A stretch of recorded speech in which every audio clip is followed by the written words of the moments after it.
This topic is all about 1099, and we have a client and send an email to me and wanting me to talk about 1099. So obviously right now is the 1099 season, right? So if you hired a subcontractor right now, they're asking you for 1099. So before you go to issue 1099, obviously you can come to Community CPA, give us the subcontractor's name, social security number, or IT number, or EIN number, right? If they have a business, they have EIN number, and with the address of the business and the amount. So there are three things that are very critical: name, EIN number, or social security number, IT number, address, and the amount. So those four information you give to the CPA firm, you give to Community CPA, will be able to run your 1099 for you. But the key is where you get all these information. So you should be filling out a form called a W-9.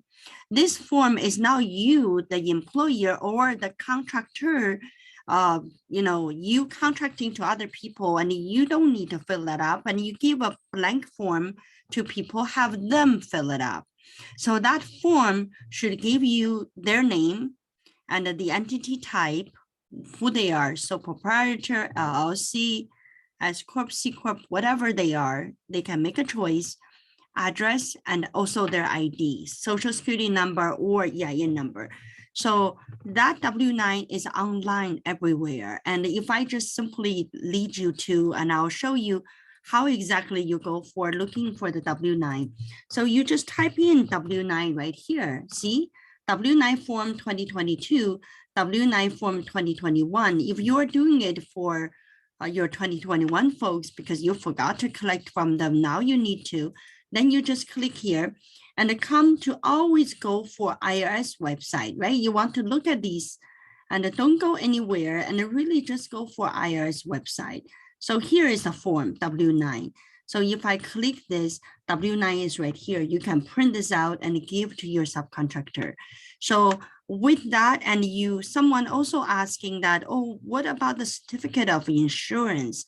So I just want you to understand that so-called certificate of insurance is you obtaining that from your subcontractor. Because if you have that with you and a plus W-9, it will make them very legitimate as subcontractors. So the government not going to come around, tell you that, oh, they're not 1099, they're W-2 employees. So those are important things to have. And then the other tips I give you is that if you have someone who works for you and you paid checks to them and, with their name, and you didn't really have the certificate of insurance, and the IRS come around, wants to know whether they're an employee or they're a contractor, the best proof for them to be your subcontractor is to make sure that they actually file their taxes as a Schedule C. So they are filing taxes as a business. That will be a very good proof for you to treat them as a subcontractor. So I guess if we make it simple, and when you hire a subcontractor, number one, you want them to fill up W-9. Number two, you want them to give you the certificate of insurance. So that way, and you classify them as a subcontractor, that's a safe and sound. And then at the year end, you have your W-9, you have your amount, and then you can submit that to your CPA firm and to have them run the W-9 for you, right? So the IRS don't take handwritten 1099 anymore. So you must make sure that you do it with electronic version, so it can be electronically submitted. So my best advice is to go to Community CPA and go to your other trusted CPA firm to get that done.